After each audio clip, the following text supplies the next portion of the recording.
গল্প দায়িত্বের সংসার লেখনীতে সৌরভের সুবাসিনী পর্ব 23। এই চ্যানেলে যদি আপনি নতুন হয়ে থাকেন অবশ্যই সাবস্ক্রাইব করে পাশে থাকা বেল আইকনটি প্রেস করে রাখুন, যাতে নতুন নতুন ভিডিও আপলোড করার সাথে সাথে আপনার নোটিফিকেশনে চলে যায়। অতসী কথাগুলো শুনে শায়ান কোনো রিয়্যাক্ট করেনি। চুপচাপ রুম থেকে বেরিয়ে স্টাডি রুমের কাউসে গিয়ে ঘুমিয়ে পড়ে। আপাতত ঘুমের প্রয়োজন, অতসীকে পড়েও দেখা যাবে। এদিকে অতসী শায়ানের কোনো রিয়্যাক্ট না দেখে অবাক হয়ে যাচ্ছে। শায়ানের উচিত ছিল অন্তত একটা চর অতসীকে মারা, এতে অতসী পাল্টা ফিডব্যাক দিত, কিন্তু এমন কিছুই হলো না ভেবে অতসী একটু অবাক। কিছুক্ষণ পর পা টিপে টিপে ভ্রু কুচকে এগিয়ে যাচ্ছে স্টাডি রুমের দিকে। গিয়ে দেখলো কাউসের উপর উল্টো হয়ে ঘুমিয়ে আছে শায়ান। এসি তো অন, একটু পরেই আবার ঠান্ডা লাগবে, তাই দ্রুত ফিরে এসে চাদর নিয়ে ঢেকে দিল। মানুষটার স্বভাবটাই এমন, যতই গরম পড়ুক না কেন রাতে ঘুমানোর সময় পাতলা চাদর বা কম্বল তো তার লাগবেই। আর কয়েকটা দিন মাত্র মিস্টার মাহমুদ, তারপর আপু সুস্থ হয়ে গেলে আপনাকে আর এভাবে ঘুমাতে হবে না। অতসী চলে যাওয়ার পর শায়ান উঠে বসে মুচকি হেসে হাত দিয়ে মাথার চুলগুলো ঠিক করতে করতে রবীন্দ্রনাথের বিখ্যাত কথাটা বলে, নারীর হৃদয়ের রহস্য জানিবার মতো অভিজ্ঞতা আমার হইল না।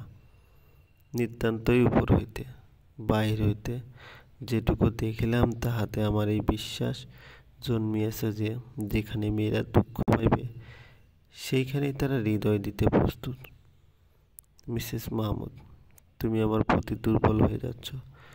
আমিও দেখব তুমি আমার থেকে কতদিন দূরে থাকতে পারো। আজকে নাইট ডিউটি নেই। বাসায় ফিরে গায়ে এলিয়ে ফোন গাড়ছিল ইফাত। আফরিন কোনোবার এত রাগ করে না, নিচ থেকে এসে রাগ ভাঙায়। দোষ যদি ইফাদের থাকে তবুও আফরিন সরি বলে। এবার 3 দিন হয়ে গেল, অথচ আফরিন কোনো যোগাযোগ করলো না। ইফাদের ইগোতে লাগছে, আরে ভালোবাসবে তো সরি বলবে না কেন?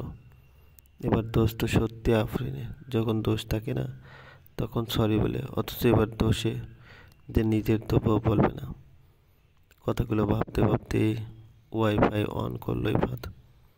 আগে মেসেঞ্জারে গিয়ে আফরিনের ইনবক্সে ছোট্ট একটা মেসেজ সেন্ড করলো, তোমার বাড়ি থেকে আমার বাড়ির দূরত্ব খুব বেশি নয়। আমি না হয় নিষ্ঠুর স্বার্থপর, আমার না হয় পেট ভর্তি রাগ, তুমি তো আসতে পারো। কত কেউ তো ভুল করেও কত দিকে চলে যায়। চিৎকার করে ভালোবাসতে জানো, একটা ভুল করতে জানো না।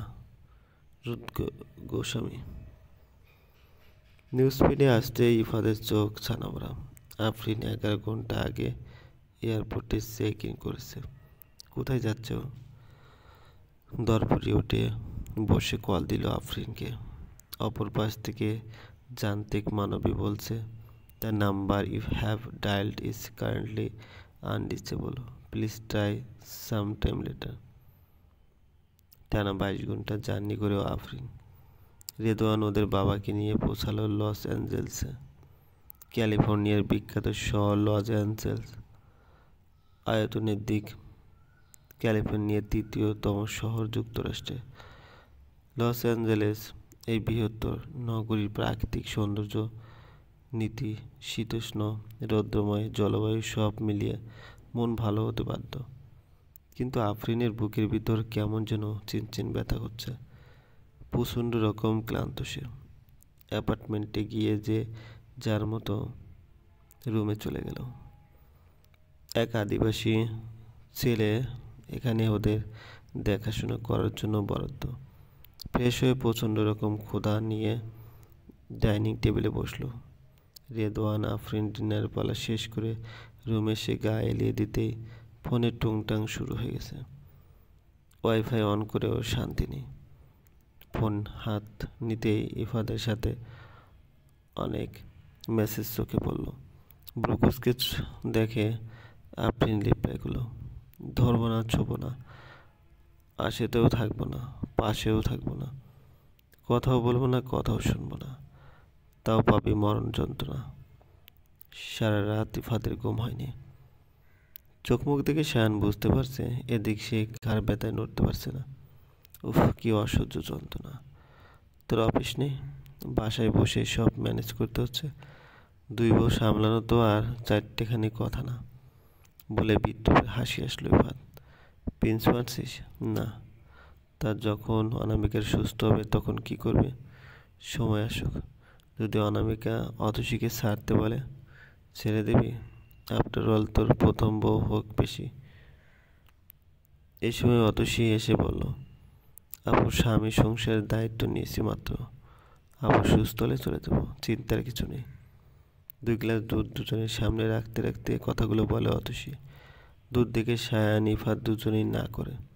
অতসী বোকা বোকা চেহারা নিয়ে জিজ্ঞেস করে, তোমরা কি মদ খাও? আমি শুনেছি যারা মদ খায় তারা দুধ খায় না।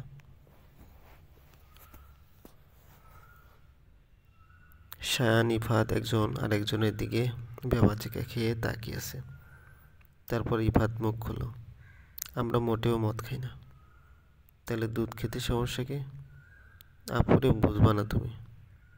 তাহলে আমি ঠিক। আমরা শুধু মাঝে মধ্যে বিয়ার খাই। ওই তো মদ। বিয়ার আর মদ এক না রে পাগলি। বিয়ার স্বাস্থ্যের জন্য ভালো। সপ্তাহে একটা বিয়ার খেলে মুখে পিম্পল ওঠে না, স্কিন ভালো থাকে।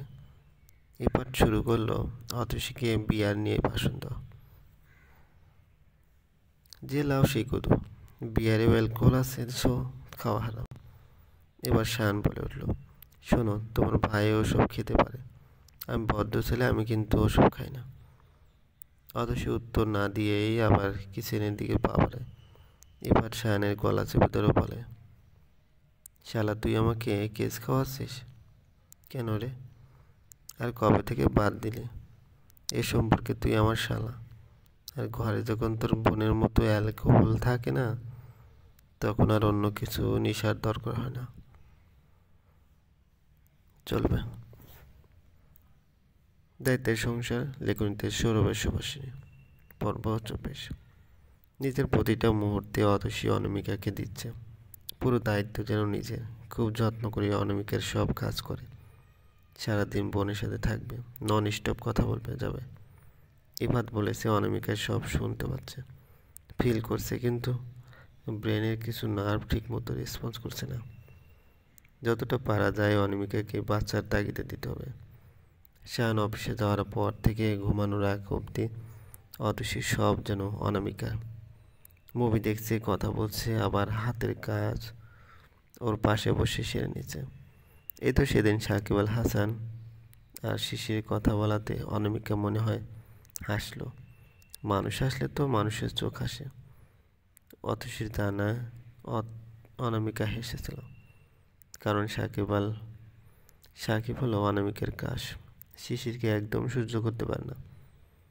অতসী মাঝে মধ্যে সাকিবের বিভিন্ন ইন্টারভিউ পড়ে শোনায় অনামিকাকে।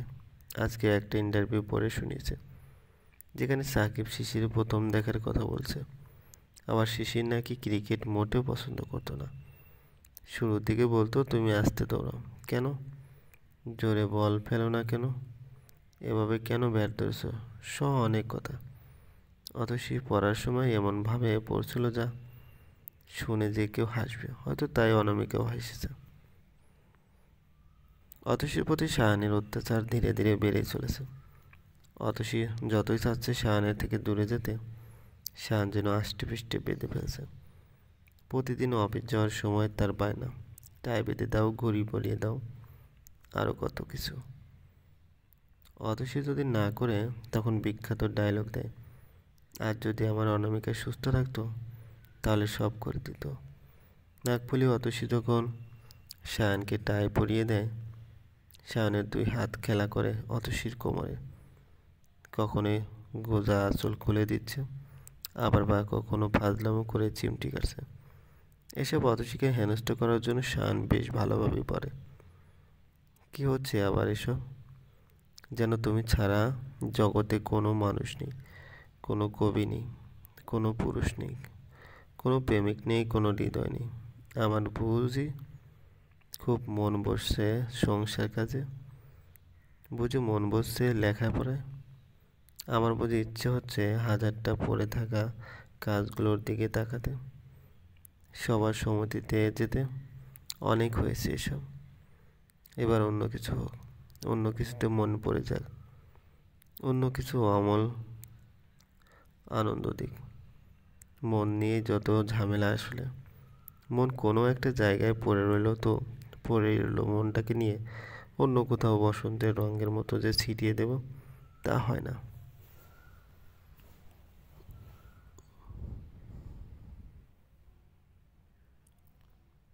সবাই হয়তো সব কিছু হয় না, আমার যা হয় না তা হয় না। তাসলিমা নাসরিন। রাতের অন্ধকারে দাঁড়িয়ে কবিতাটা আবৃত্তি করে জোরে শ্বাস নিল অতসী। এই একটা জিনিস প্রচণ্ড প্রশান্তি এনে দেয়। প্রেমের বিয়ে বিচ্ছেদ হয়েছিল রুদ্র মোহাম্মদ শহীদুল্লাহ এবং তসলিমা নাসরিনে। একসময় ছেড়ে চলে যায় তসলিমা, কারণ রুদ্রবাবুর পরকীয়া। কিন্তু বিচ্ছেদের 4 বছরের মাথায় রুদ্রবাবু পৃথিবীর ত্যাগ করে। হয়তো তসলিমা নাসরিনের বিচ্ছেদ সইতে পারেনি, তাই তো অতিরিক্ত মাদক সেবন প্রাণ নিয়ে নিল। দুজনের কবিতায় কষ্টের ছাপগুলো বেশ ফুটে ওঠে, তাই তো অতসীর এত ভালো লাগে। নিস্তব্ধতার মাঝে কখন যে শায়ান এসে পাশে দাঁড়িয়েছে অতসী বোঝেনি। নীরবতা ভেঙে শায়ান বলল, দিহানকে মনে পড়ছে? হঠাৎ কণ্ঠস্বর শুনে অতসী হকচকে যায়। দুহাতে শায়ানের বাম হাতে খামচে ধরে, বেশ খানিকটা ছিলে গেছে। শায়ান রেগে যাওয়ার বদলে কানের কাছে ফিসফিস করে বলল, মিসেস মাহমুদ, আমার অফিস আছে তো। যে গরম পড়ছে, শার্টের হাতা ফোল্ড করে রাখি। এই দাগ যদি কেউ দেখে মান সম্মান থাকবে না, বলবে বউ নাকি রাক্ষসী। গা দুলিয়ে হাসছে শায়ান। অতসী চুপচাপ এসে দরজা লাগিয়ে ঘুমিয়ে পড়ে। কারণ শায়ান এখন মরীচিকা। মরীচিকাকে বাস্তব ভেবে আবেগ দিয়ে কাছে টেনে নেওয়া যায় না। দিনগুলো বেশ ভালোই যাচ্ছিল। হঠাৎ একদিন অতসীর মা এসে হাজির। মাকে দেখে অতসী হাসবে না কাঁদবে অনেকক্ষণ জড়িয়ে ধরে বসেছিল, কিন্তু হঠাৎ মা বলল দ্রুত রেডি হয়ে নিতে। নিজের হাতে মেয়েকে সাজিয়ে দিচ্ছে, লাল পাড় কালো শাড়ি, চোখে হালকা কাজল, চুলগুলো খোলা। মাকে জিজ্ঞেস করেও লাভ হচ্ছে না, তবে এটা নিশ্চিত শায়ানের সাথে অতসীর মায়ের বেশ ভাব। দুজনে প্রতিদিন কথা হয়। সন্ধে হতে ইফাত চলে এলো, অতসীকে রেগুলার চেক আপ করে নিচ্ছে। মেয়ের শরীরে ভিটামিনের খুব অভাব। তখন অতসী জানতে পারলেও 2 দিনের জন্য গ্রামে যাচ্ছে কোনো একটা অনুষ্ঠানে, শুধুমাত্র সায়ন অতসী। তাই তো মা এসেছে অনামিকাকে দেখাশোনা করার জন্য। অতসী বেঁকে বসলো না, সে যাবে না।